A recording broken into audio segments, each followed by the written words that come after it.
All right, we'll go ahead and get started. Again, hello, my name is Dennis Lanham. I'm the Senior Assistant Dean of Executive Education at the Levy School of Business, and I head our Silicon Valley Executive Center. I'm really excited because it's been a fantastic month. We've had now 3 different sessions that we've gone through in this Leading with Love series, and we are ending the series today by having Steve Farber, who joined us on the initial panel discussion and was our facilitator for that discussion, close out today, talking very specifically about why love is so good for business. And so it's been a great month. There's been a lot of learnings. We've had terrific feedback for every session. And so thank you all for your participation and for giving us feedback. We're now at the point of thinking about, early on about thinking about renewing this series and potentially having another iteration of this program in the January or February timeframe. So we're starting to think through that. And part of that comes from all of your great feedback. So again, thank you. Logistically, just a couple of notes, just like we've been doing for the past few weeks, we're asking you to turn your cameras on. We've enabled cameras this time, so hopefully there's not as many tech issues with the cameras. Also utilize the chat for any questions that you have or any comments that you'd like to make as we proceed through the next hour. And then I wanted to turn it over to Nidhi Agrawal again to talk really briefly about Stage 4 Solutions, who is our partner on this series. Thank you, Dennis. So welcome, everyone. I want to let you know, so I'm Nidhi Agrawal. I'm the CEO of Stage 4 Solutions, and we're a marketing, consulting, and interim staffing company. And as we work with our clients to fill gaps in their teams, we hear a lot of concerns around how to lead during these tough times and how they can support and value their teams, but also achieve business goals.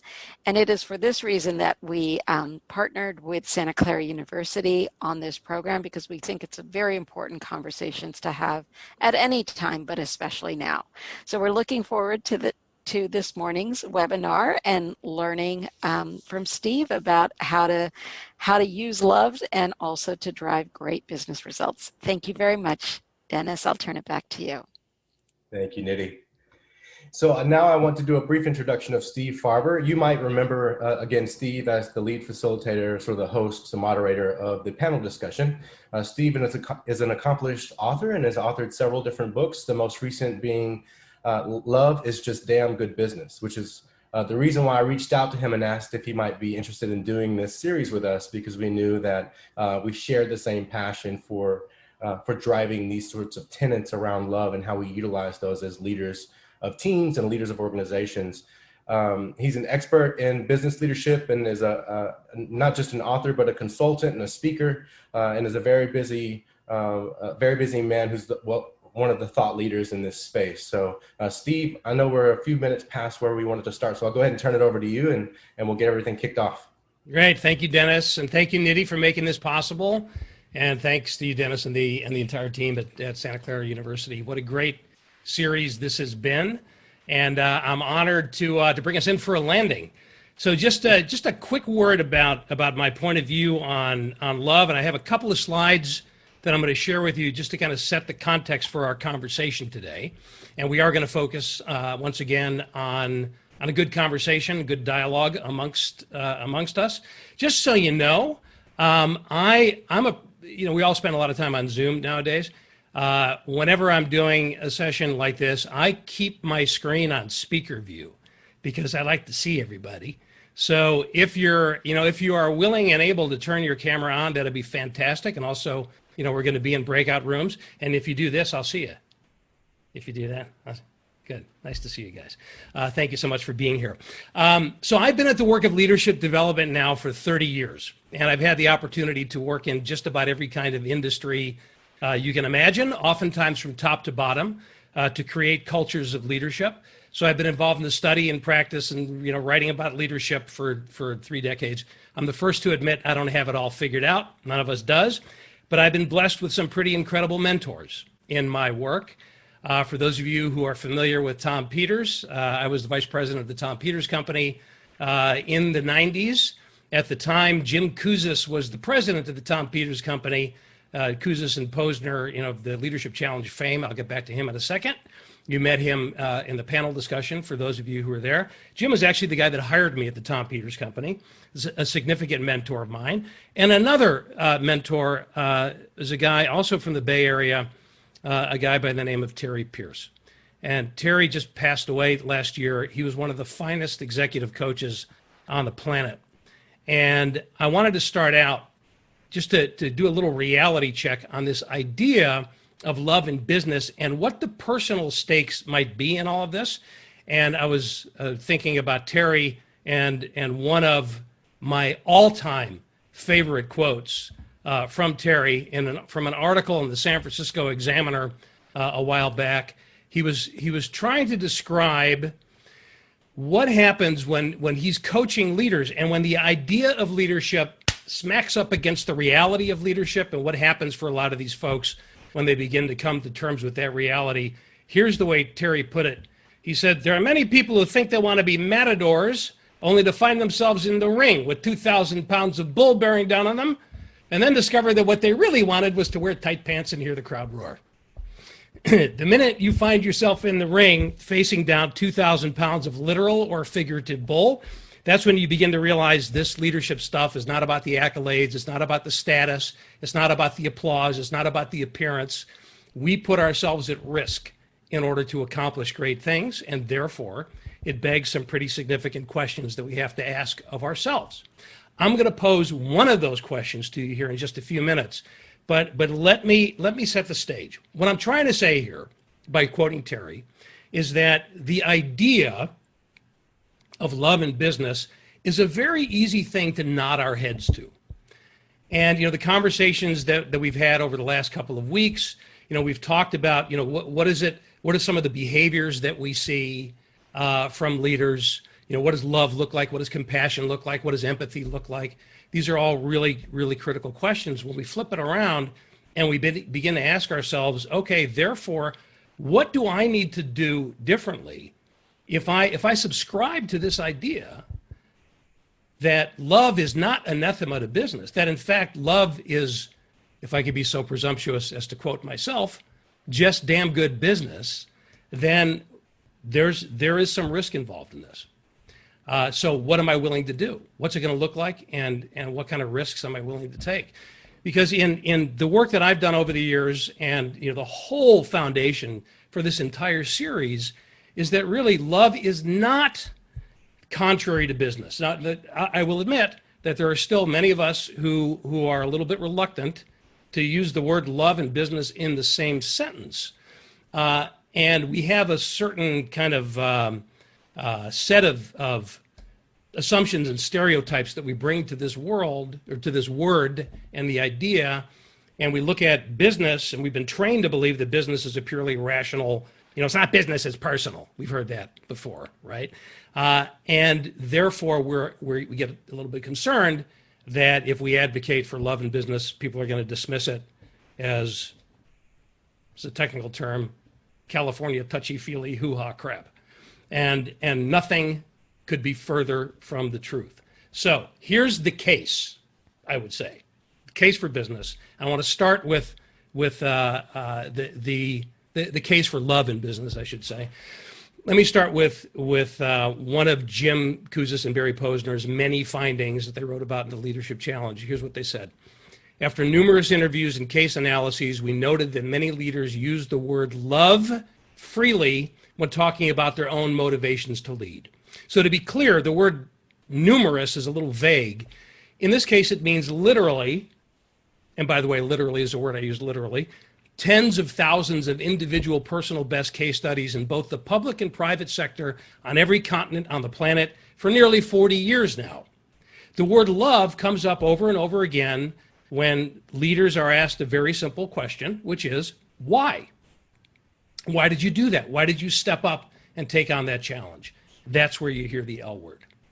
So it may not be love in exactly the same way we think about it or experience it as love of spouse or child or significant other, but it is love. It's love of something or someone. It's love of the cause that we believe in, love of the values that we stand for, love of the people that we work with, love of the clients that we serve, love of the great future we can create together.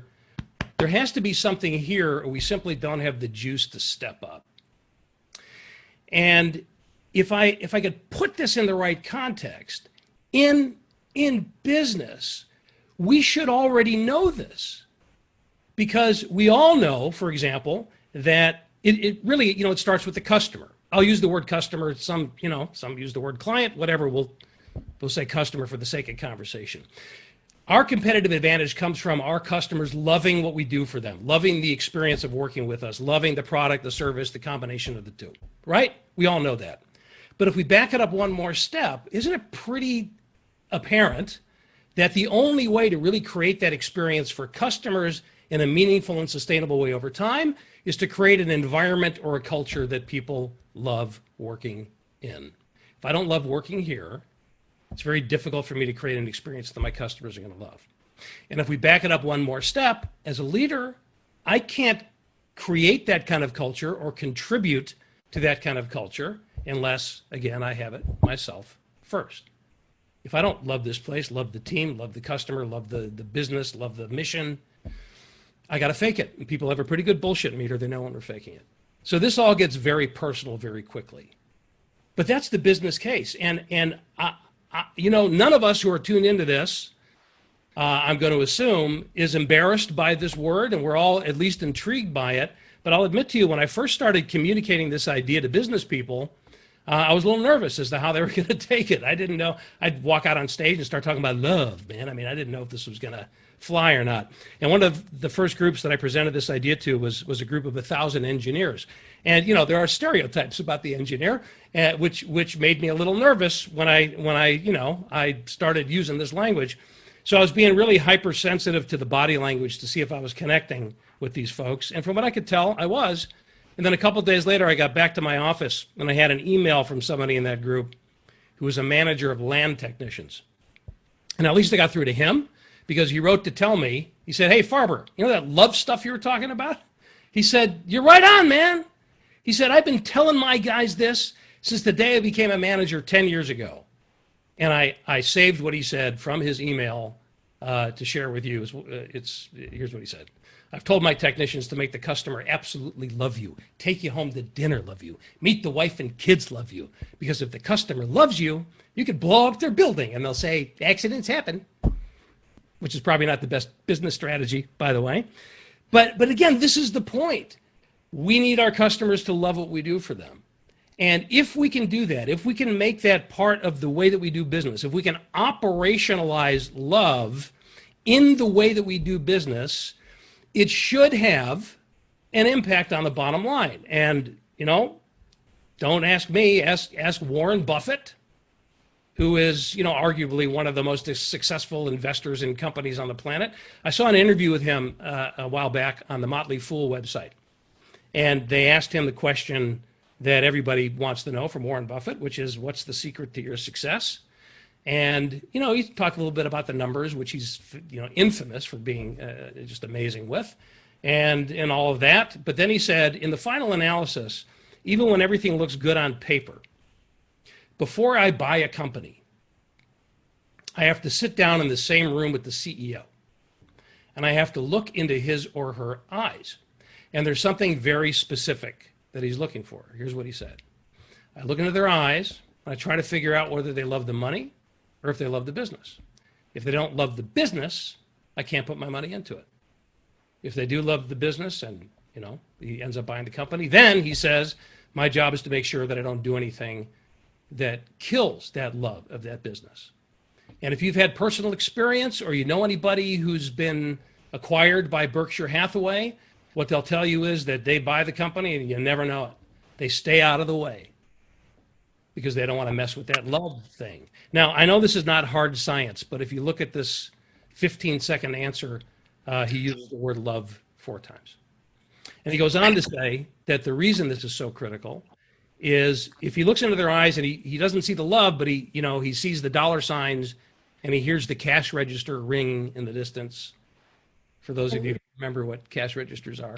Then he said the only thing, I know then that the only thing this CEO is interested in is the exit strategy and how quickly they can, stuff the money from this transaction into their own pocket and get the hell out of there. But I'm trying to invest in an asset that's going to grow in value over time, and it's not going to happen unless the love is there. So here's the way I would wrap it up before I send this out into our first conversation. Doing what you love. I mean, the conclusion that one could easily draw from what I'm sharing with you here is that all I'm trying to say is if you do what you love, as the old book once said, do what you love and the money will follow, do what you love and the money will fall on your head. I don't think it's quite that simple. Doing what you love is important, but it's not the whole story. In a business context, certainly. Doing what you love is the foundation, but it's not the whole story. So I'm going to wrap it together like this. There are 3 parts to this kind of summary or framework, I guess you could call it. Do what you love in the service of people who love what you do. Do what you love is the foundation. In the service of people is the context. So yes, I'm doing what I love, but not at the expense of everything else. If all I'm doing is what I love and I don't really care about the impact of my, pursuits on anybody else, that's just another way of saying narcissism when taken to an extreme. So yes, I'm doing what I love, but I'm using that to serve you, to serve people, those people being customers, colleagues, employees, family, community, whatever the context might be. So yes, I'm doing what I love, and I'm using that to serve you, which of course is what servant leadership has always been about. But I'm not just serving you because I feel obliged to. I'm serving you in such a significant way that the result is you reciprocate, you love me in return. And that's where, when you have a client that says, oh, I love what you guys do for me, that's your ideal client. We want more of those. When you have employees that say, I love working here, that's the secret to our recruitment and retention strategy, et cetera, et cetera. So here is the question that I would like to turn you loose on. This is not about saying the right words. This is not about love as a sentiment. It's about love as a practice and a discipline. So the question on the table is going to be simply this. What should love look like in the way that I do business? What should love look like in the way that I do business? So there are a couple of key words in here that seem obvious, but they're a little bit nuanced. The word should means it implies that there's a bit of a gap between how I do business now and what it could look like if I really put myself out there and really innovated with this and really tried something new. So what should love look like? It's kind of a future-oriented question in the way I do business. Now, that could also be in the way we do business, but there is no we without the I. I decided to focus on what can each of us do individually because, one of the ultimate leadership questions is, what can I do regardless of what anybody else around here is or is not doing? So what can I do? What should love look like in the way that I do business? So what I'd like you to do is think back over this entire series so far. If you remember the panel discussion that we had to kick it off, remember the conversation that we had with Chris, particularly around the leadership element, and remember the conversation that we had with Libra around inclusion, diversity, inclusion, belonging, that whole element, which is obviously very love focused. And then it's challenging because we want to be as specific as we can. So what I'd like you to do, we're gonna divide you up into breakout rooms and just have a conversation around this. Think of it as a brainstorming session. If you've got something that you're already doing that you think is a really great example of this, then share that, because that doesn't mean, obviously not everybody else is doing that. So what works for you now could be a great idea for somebody else. And the challenge here is, are the answers observable and behavioral sorts of things that we can actually see and experience and measure? Okay, so we'll put you into breakout groups for 15 minutes, have a great discussion, and then we'll hear some of your responses and have a further discussion around it when we reconvene in just a few. So have fun getting to know some new friends, and we'll see you in a few minutes. Hello, welcome back. We gave you more time than we had previously in the other sessions because we knew that this was the last session, and we wanted you all to have enough time to really dig deeper. One of the pieces of feedback that we got about the series is that, it's a lot to soak up in 60 minutes, and there's so many different things to talk about. And so when we consider doing a second iteration of this next year, where we likely will extend the time to either 90 minutes or 2 full hours, so that we really have enough time to sort of dig deep. So, but I hope you all had great conversations. We wanted to do a debrief like we've done in our previous sessions, and sort of get a sense of some of the conversation, the insights that came out of your conversation. So if you want to raise your hand, we're going to monitor the participant section of Zoom, and anybody that raises their hand that wants to chime in or give an opinion, we'll unmute you at that time. So, yeah, and I would say, as far as this goes, as this part of our discussion goes, I'd love to hear whatever you'd like to share. So questions, comments, report outs, concerns, emotional outbursts of any sort, they're all welcome. So who'd like to kick us off? Let's hear a little bit about your conversation. Pam.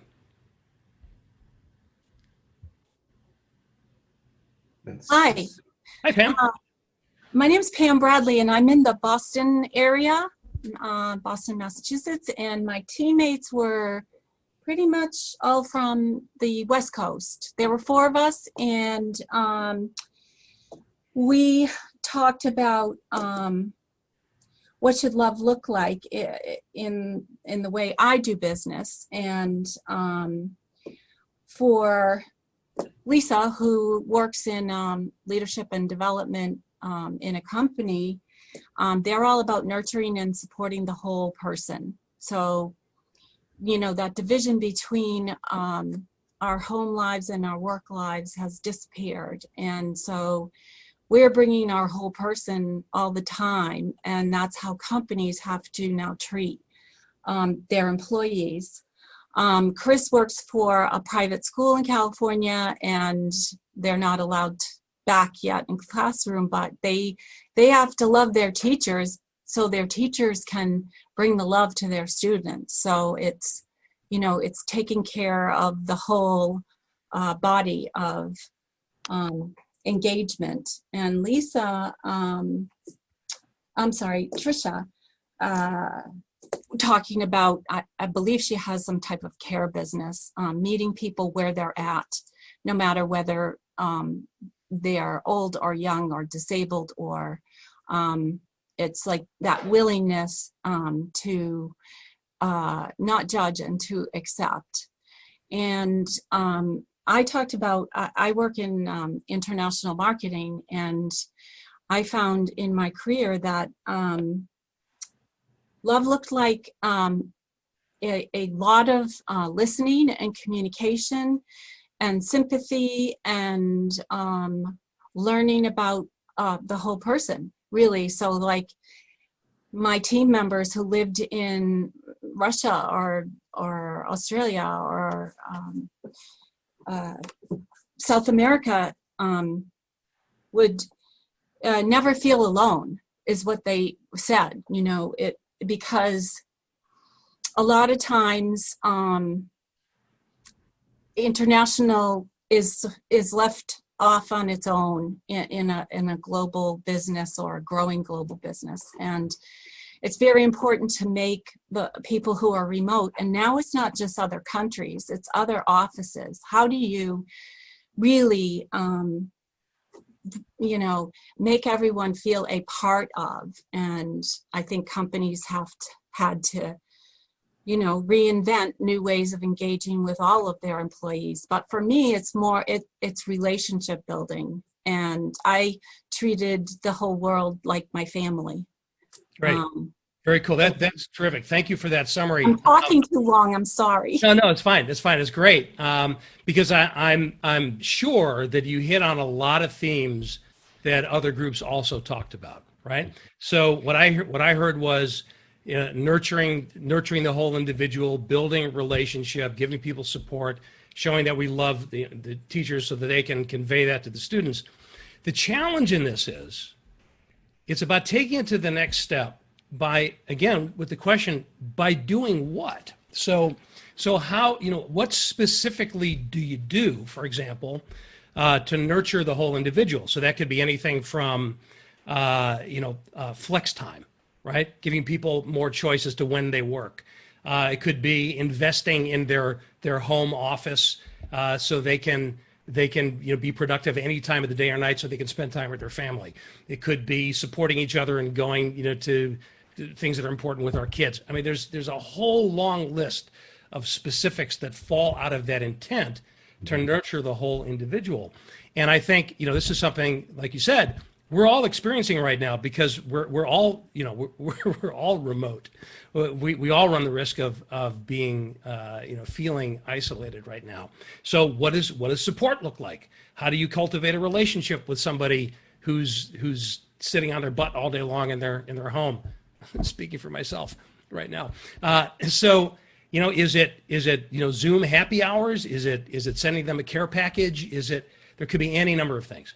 But what you hit on there were the really, really great themes. Let's hear from another group. Thank you for that, Pam.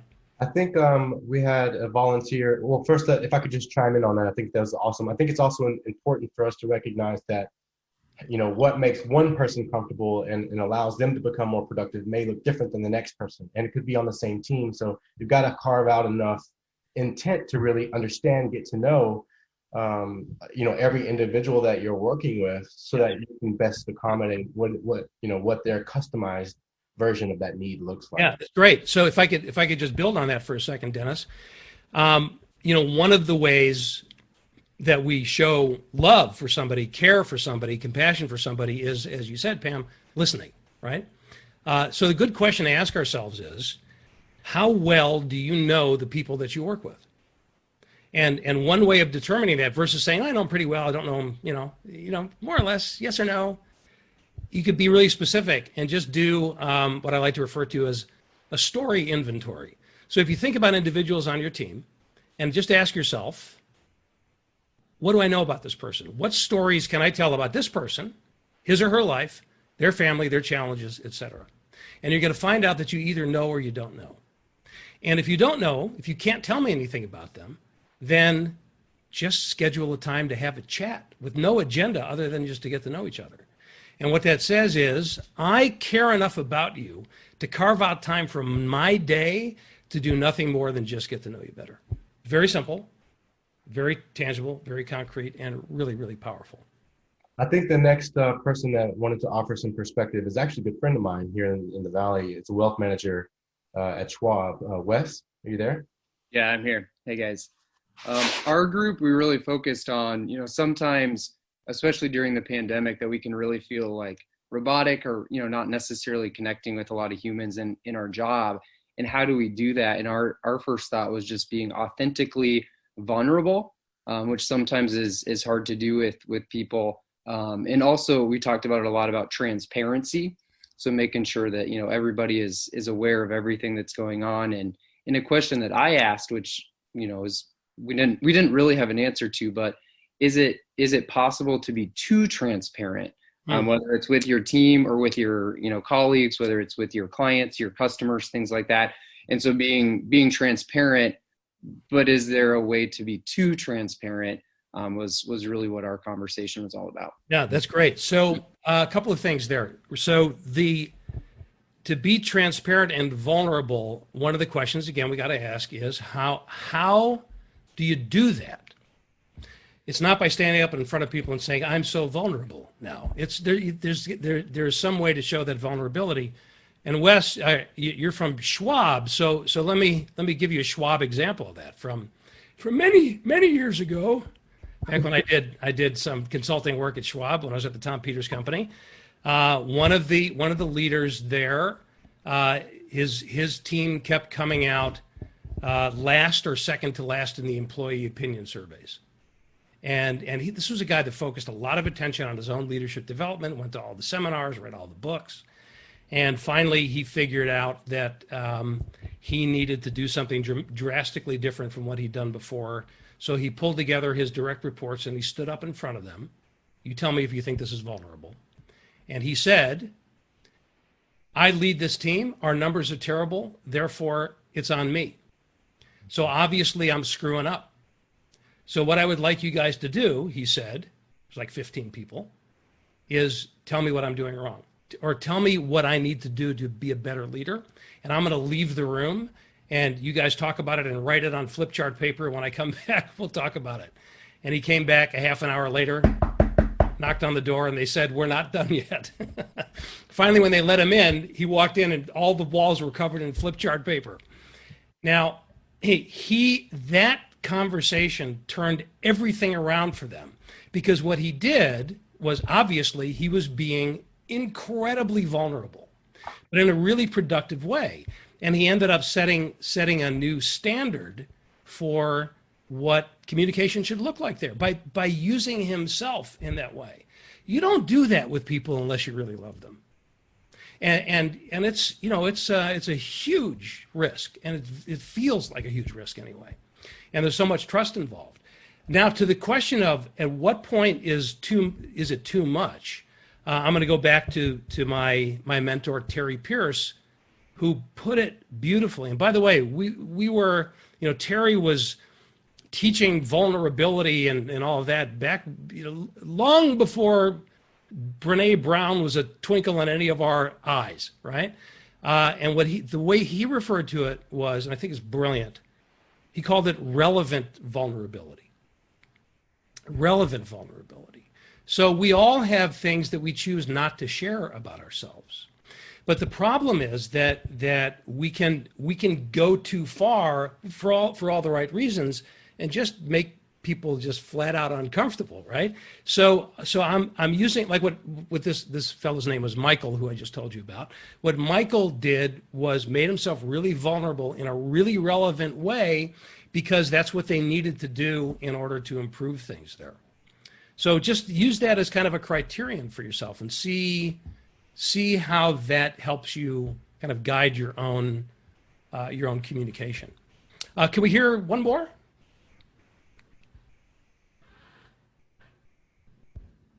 I'm doing the romper room thing. I'm looking for any of you who remember what that is. If you'd like to speak, just raise your hand or send a message, and we'll get you unmuted. So I see something in the chat. It says, "I love 360 feedback." Wonderful. I wonder how many people would honestly say, "I love 360 feedback." I love giving it. Getting it is something else. But here's the thing about 360 feedback. I also am a huge believer in it, but I think we need to look at it as more of think of it as a supplement. It's like we take vitamins, but we also eat food, right? So the 360 feedback is a great supplement. The conversation of, hey, tell me how I'm doing, that's the main thing. It's seeking feedback in a direct way. And again, you have to be willing to do that, because the minute you start, you get that feedback and you start justifying or defending or explaining it away, the whole exercise is dead in the water. So I saw, was it Mike? Was it your hand? Yeah, please. See if I can.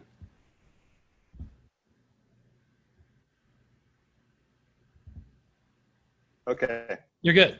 So, and I just put this in the chat box as well. I got Bridget in our group, who heads up the Miller Center in Santa Clara, made this great observation. Bridget, maybe you can even expand on this, but she made the observation that what's interesting about Zoom and these kinds of video conferences, you can do something here you can't do when you're in person about trying to really get to know somebody. You can stare at them. And what's funny about this, by staring, you can actually really look in their eyes. You can watch the body language over time to see how they're really feeling. You can't do this when you're in a room. If you look like an idiot. But I found that was a great observation, and made me think I'm going to go back and really learn more about studying body language, because we're going to be doing this for a while. What a great opportunity to really watch folks on Zoom and truly get to know them better through their body language.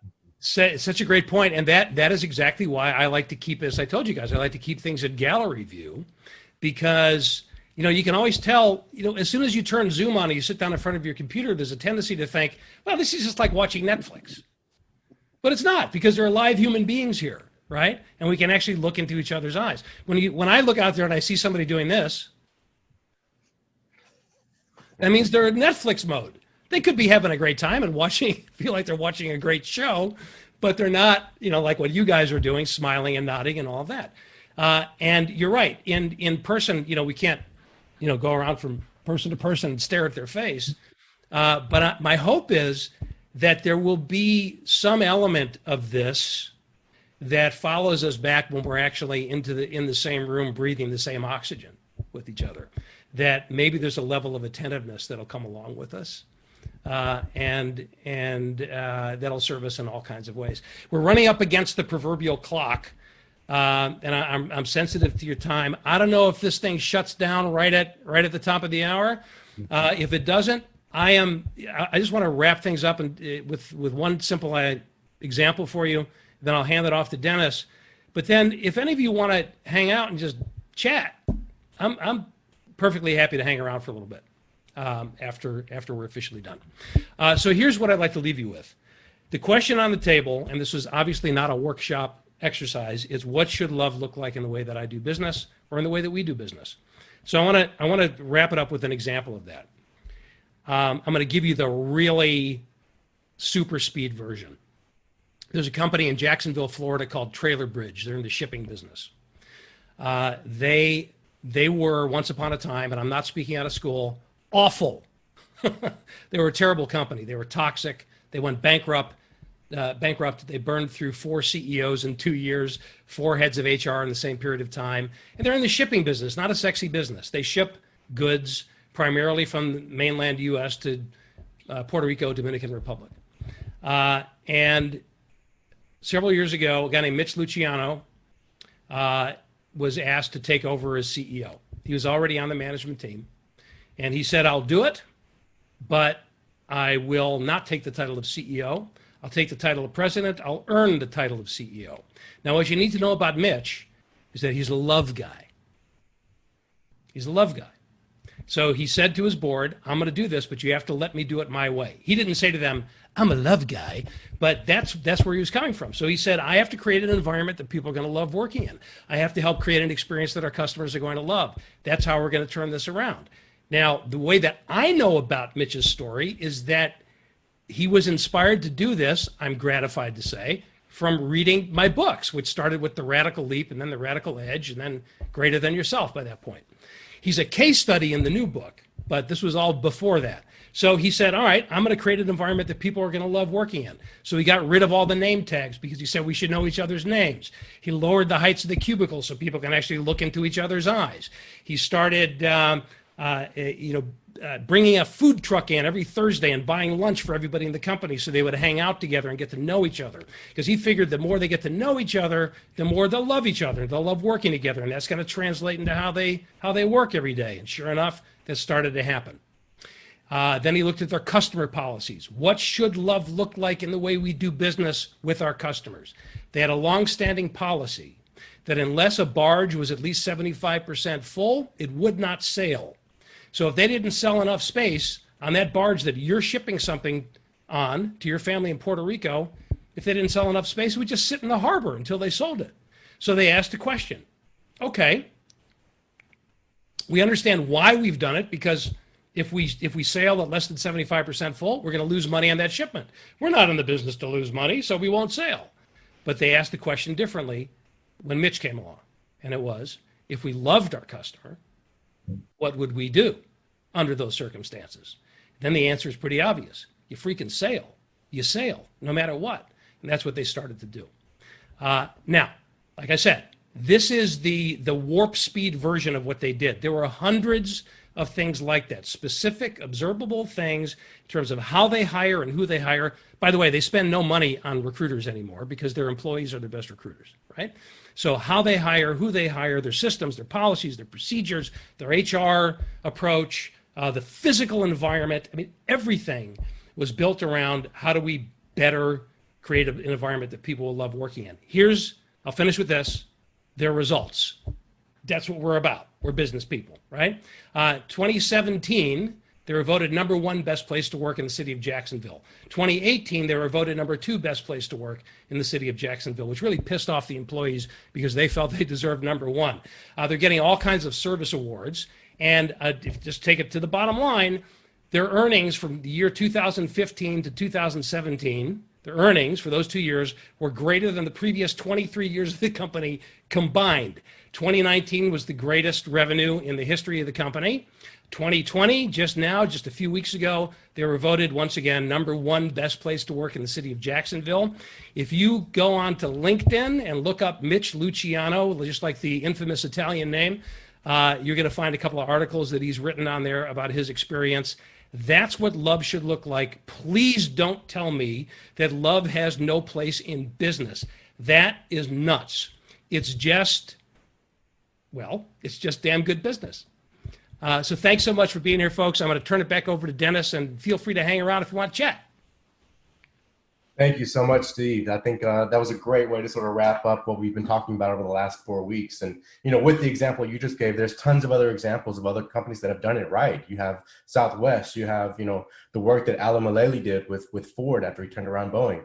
And, they use these philosophies that are deeply baked in this and various facets of love to accomplish their business objectives. And that was the whole point of us putting this series together. So I hope that you all have enjoyed this series. I know we're at the top of the hour, but I wanted to give a few thank yous because it's been an incredible 4 weeks, and it took a lot of team members to pull this together. So I want to start with Stage 4 Solutions. So Nidhi, thank you so much for your partnership. We're looking forward to continuing doing series like these in the future. Steve, thank you again for your time today and for moderating the panel. You can connect with Steve at stevefarber.com or connect with him on LinkedIn. Also, there's a podcast that he facilitates called Love is Just Damn Good Business podcast. And so follow that, participate in that. And I'll ask you to do the same for the other individuals that gave their time to pull this off. So thank you to Chris Lowney. I think Chris is on today as well. Chris, thank you so much for your time. Make sure to connect with him. Libra Clemens, who did our diversity and inclusion session, which I thought was fantastic as well. Make sure to connect with her. And then finally, Jim Kouzes and Laurel Donnellan, who both contributed to the panel. If you're able to connect with them, that would be fantastic. I want to do a special thank you to my own team, Robert Brancatelli and Aitana Perez, who are both on, and they've been driving everything behind the scenes to pull it together from the marketing all the way through program execution. So I love and appreciate both of you. And then lastly, I just wanted to talk briefly about the lineup of other programs that our center does. Again, this has been brought to you by the Silicon Valley Executive Center at Santa Clara University, where we not just build business solutions and do consulting for companies around business problems, but we also do what we can to change the world, right? So having conversations like this and launching programs like the Women's Corporate Board Readiness Program and the coming Black Corporate Board Readiness Program that's hopefully going to have an impact on diversifying the corporate boardroom. We have a partnership with Patrick Lencioni, and Bridget Helms put it in the chat earlier when we were talking about vulnerability-based trust. That is one of the keys to building a love-based culture. And we have a partnership where we have a fully digital asynchronous program with Pat Lencioni that we launched earlier in this year. So those are the sorts of programs that we do in our center, and we'd love for you to continue to be a part. We'll follow up with an email after today, sort of outlining everything we've talked about and giving you opportunities to connect directly to all of our thought leaders. So again, if you want to stick around, Steve has given the invitation to stick around and just chat. Otherwise, it's been fantastic meeting and getting to know many of you. Thank you for joining us, and we hope to stay connected to you.